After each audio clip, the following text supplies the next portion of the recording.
Vidéo du jour, bonjour. Aujourd'hui, on se retrouve dans un nouveau concept qui sera les critiques. Alors, je vous explique un petit peu le concept. Les critiques, c'est tout simplement des vidéos dans lesquelles il y aura un thème, un sujet qui peut être plus ou moins large et que du coup, je vais donc critiquer. Alors, une critique, c'est pas forcément négatif, hein, mais du coup, on va juste parler de ce sujet. Je vais dire ce que j'en pense. Et évidemment, ça va être des sujets qui sont plus ou moins controversés, qui prêtent à débat. Donc voilà. Et puis sentez-vous libre aussi de mettre votre avis dans les commentaires, voilà, ce que vous en pensez, etc. Alors le sujet d'aujourd'hui, ça va être le poids du cavalier.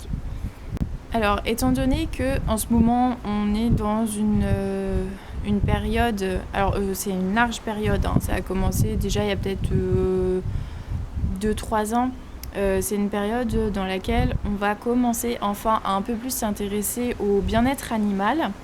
Et donc il y a également un intérêt scientifique et donc il y a des études qui sortent. Et donc en rapport avec notre thème, il me semble que c'est une étude qui date d'il y a 1 ou 2 ans à peu près, où des scientifiques ont évalué l'impact du poids du cavalier sur l'état du cheval. Et donc de cette étude est ressorti que si vous faisiez entre 10 à 15% maximum du poids du cheval, vous n'aviez aucun impact sur sa morphologie, sur sa santé, sur son bien-être. Donc par exemple, si on prend le cas d'un cheval de 500 kg, vous pouvez donc faire 75 kg maximum ou moins. Et dans ce cas-là, vous n'aurez aucun impact sur le cheval. Si vous êtes au-delà de ces 15%, et bien évidemment, graduellement, vous allez impacter d'abord ses muscles, puis ses articulations, ses os, ses vertèbres, etc. Hein. Évidemment, c'est comme les humains. Quand on est en surpoids et puis après quand on est obèse, d'abord ça commence, on est un peu plus essoufflé et puis on a mal aux articulations parce que le corps doit beaucoup plus supporter de poids. On est plus sensible à certaines choses aussi, on a le dos qui se positionne mal, les vertèbres qui se tassent, les nerfs qui se coincent, etc. etc., etc. Le poids du cavalier, c'est quelque chose de très sujet à la critique. Alors déjà de base, même si vous ne montez pas, vous êtes, si vous êtes en surpoids ou si vous êtes obèse, si ça se voit, tout simplement, vous allez être sujet à être critiqué. On va vous dire que vous êtes gros ou grosse, on va se moquer de vous, dire que vous êtes une baleine, etc. etc. Donc déjà là, même sans être cavalier, vous êtes visé par les critiques. Ensuite, quand vous êtes cavalier, vous êtes encore plus visé par des critiques. Déjà parce que d'un côté, le monde de l'équitation, c'est pas tout rose, hein, on le sait très bien. Il y a ce fameux cliché de la petite gamine riche avec son poney rose paillette qui va se foutre de votre gueule, peu importe d'ailleurs la critique qu'elle a à vous faire.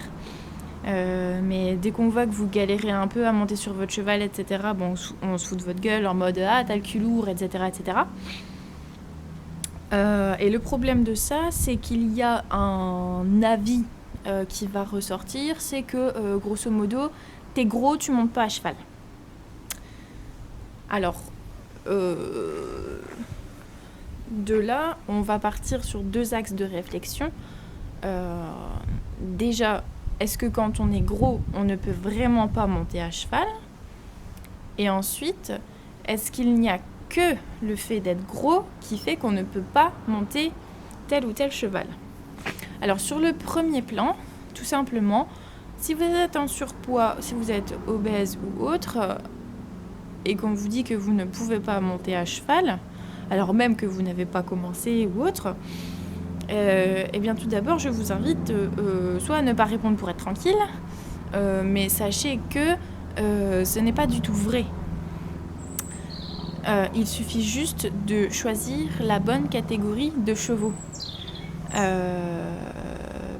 C'est sûr qu'un petit enfant va pouvoir être sur un Shetland sans souci, Après, par exemple, je prends le cas d'Olivier. Il y a beaucoup d'hommes qui montent à cheval. Vous prenez évidemment les équipes de France. Voilà, il y a une femme en obstacle, Pénélope Le Prévost. En cross, il n'y en a pas. Et en dressage, on n'est pas très représenté, en tout cas aux Jeux Olympiques, etc. Il y a Jessica Michel qui est une femme. Il y a quelques hommes, mais voilà. Et donc vous prenez Olivier. Il y a des hommes qui montent à cheval. Mais les chevaux que monte par exemple Karim Lagouag, Olivier ne pourrait pas monter dessus. Pourtant c'est un homme.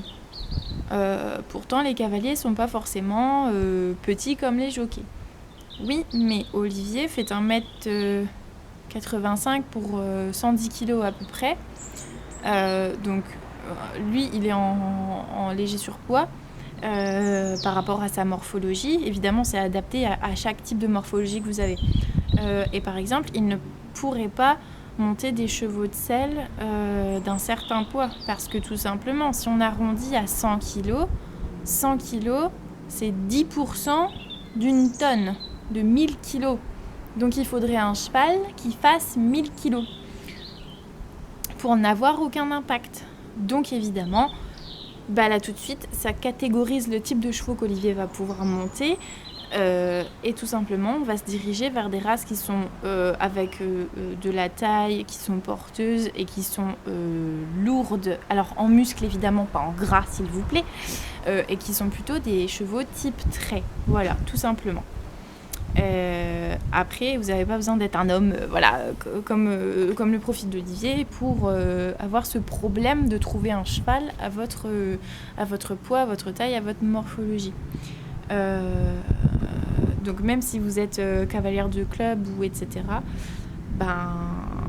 ça va être tout à fait possible de monter à cheval, de continuer à monter à cheval. Après, si vous êtes juste en léger surpoids, par exemple, et que vous montez en club et qu'on se fout de votre gueule, c'est même pas... Enfin, peut-être vous allez légèrement impacter... le dos de votre cheval va être un peu plus fatigué ce jour-là si vous le montez. Si on vous donne un cheval pas adapté, mais en général, les moniteurs font attention au type de chevaux qu'ils attribuent aux élèves. Et du coup, l'impact va être minime parce qu'en plus, vous changez de cheval chaque semaine. En général, vous ne montez qu'1 heure par semaine. Donc voilà, tout simplement. Donc après, il faut simplement adapter. Et le deuxième axe de réflexion, c'est en gros, est-ce que c'est juste le fait d'être en surpoids et obèse qui fait qu'on ne peut pas monter à cheval ? Non. Même si vous n'avez aucun problème de surpoids ou autre,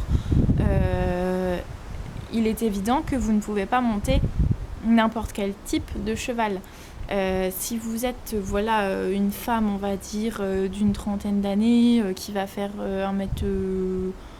1m70 pour 70 kg, on va dire, vous n'allez pas monter un petit poney Shetland ou un petit poney Welsh, ce serait une aberration. C'est pour ça d'ailleurs que quand moi pour ma part je vois des vidéos sur YouTube où il y a des petits poneys Shetland qui sont montés par juste des adultes, même qui n'ont pas forcément de problème, je trouve ça aberrant. Après, il y a aussi, pas forcément des adultes, mais des jeunes adolescentes, pré-ados, qui vont être longues, très élancées, etc. Même si elles ne sont pas en surpoids, elles n'ont pas à poser leurs fesses sur un Shetland pour ma part. Déjà parce que même si on est fin, faut vraiment voir le poids. Si vous faites que 30 kilos et que vous montez, Choubi il fait à peu près une centaine de kilos actuellement, 30 kilos pour lui c'est 30% de son poids. C'est énorme. Et du coup par exemple ma petite sœur de 9 ans qui fait une trentaine de kilos, elle ne pourrait pas monter dessus. Faudrait un enfant qui fasse 10 kilos, 15 kilos maximum. Donc vous voyez un petit peu. Et il faut savoir aussi qu'il n'y a pas que votre poids à vous qui rentre en compte dans ce calcul, il y a aussi le poids de l'équipement. Il faut savoir qu'une selle, les selles qu'on a le plus l'habitude de voir, ça fait en moyenne entre 5 et 7 kilos. Les selles western, c'est beaucoup plus lourd. Et il me semble que j'avais vu quelque part que ça pouvait faire entre 10 et 15 kilos, juste la selle. Vous voyez ? Donc il y a ça aussi à prendre en compte. Donc par exemple, si vous avez déjà un cheval et que vous vous rendez compte voilà, que votre poids correspond, bah, tant mieux. Si vous êtes un peu au-dessus, bah, vous adaptez. Évidemment, vous n'allez pas le monter 5 heures par jour tous les jours de la semaine. Si vous le montez pour une balade 1 ou 2 heures une fois par semaine, bon ben ça va. L'essentiel aussi, c'est de faire attention, de peut-être faire passer un ostéopathe pour qu'il vous confirme que tout va bien, etc. etc. Puis si surtout vous voyez qu'il y a un problème, ne forcez pas. Y a plein d'autres manières de profiter de son cheval d'ailleurs que de monter dessus. Vous pouvez par exemple l'atteler, parce qu'il faut savoir que le poids, la limite de poids porté n'est pas la même que la limite de poids à tracter. Parce que il est bien évident qu'on va pas foutre un gros tronc de séquoia sur le dos d'un cheval de trait. Par contre, il est capable de le tirer. Il est évident qu'on ne va pas mettre un adulte 200 kg sur le dos d'un mini Shetland, et pourtant les mini Shetland sont capables de tirer la voiture d'attelage plus une personne adulte dessus. Vous voyez un petit peu. Donc voilà. Je pense qu'on a fait à peu près le tour par rapport au sujet du poids du cavalier. Donc voilà, pour moi je suis pas du tout grossophobe, je suis pas du tout contre le fait de monter à cheval si on est en surpoids, etc. J'aime pas les gens qui se foutent de la gueule d'autres personnes qui ont ce genre de problème, j'aime pas du tout. Et je ne suis pas du tout d'accord avec le fait que les gros ne peuvent pas monter à cheval. Donc voilà. Dites-moi ce que vous en pensez du coup dans les commentaires, si vous avez été confronté à ce sujet vous-même, ou si vous avez vu quelqu'un dans cette situation qui en a souffert. Enfin, je pense que c'est toujours bien d'en parler aussi, parce que peut-être les personnes vont se sentir un peu, à cause de la critique, vont s'enfermer, vont pas en parler, et ça va faire d'autres problèmes aussi.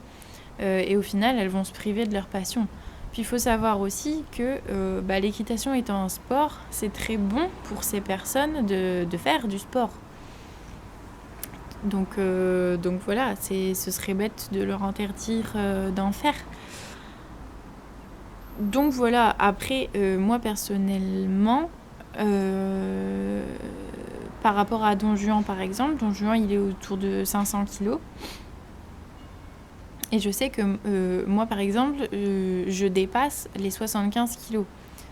Puisque comme j'ai pris du poids suite à des soucis avant son achat, je tourne plus autour des 80 kilos pour 1m75. Alors, il y a plein de gens qui me disent « Oui, tu fais pas ton poids, patati patata ». Oui, mais je sais que ça va impacter sur la santé de mon cheval si je fais n'importe quoi. Donc premièrement, évidemment, je fais attention à ce que je vais manger, etc. Je fais des activités physiques. En même temps, en tant que propriétaire, on n'a pas trop le choix, parce qu'il faut faire les box, parce qu'il faut déplacer les boules de foin et de paille, parce qu'il faut brosser le cheval, voilà, porter les pieds, etc. Enfin, il y a plein d'activités à faire. Donc mon corps travaille, il n'y a pas de souci. Mais du coup j'en suis consciente et je fais attention au dos de Don Juan, d'autant plus que les chevaux de dressage, à force du fait qu'ils doivent beaucoup engager les postérieurs, ont facilement des problèmes au niveau de la région lombo-sacrée. Donc voilà. Don Juan est suivi par un vétérinaire et un ostéopathe. Il s'était fait quelques blocages suite à la chute que vous avez pu voir en vidéo. Alors c'est quand il avait chuté par exemple, on avait fait passer l'ostéo, il n'y avait rien eu, mais c'est venu un petit peu après suite à des raideurs musculaires. Mais enfin voilà. Mais pour revenir à mon poids par exemple, Don Juan il n'est pas monté tous les jours. Tout simplement. Encore moins en ce moment, puisque là on est attendez que je vous dise, le 26 octobre. Ouais. Donc comme il fait pas beau, les terrains sont dégueulasses, et puis au bout d'un moment je vais pas faire que des balades au pas en extérieur, et sur l'intérieur le terrain est en travaux et le terrain n'est pas optimum pour que je puisse le travailler. Donc de toute façon il est encore moins monté, et là je pense que septembre j'ai dû le monter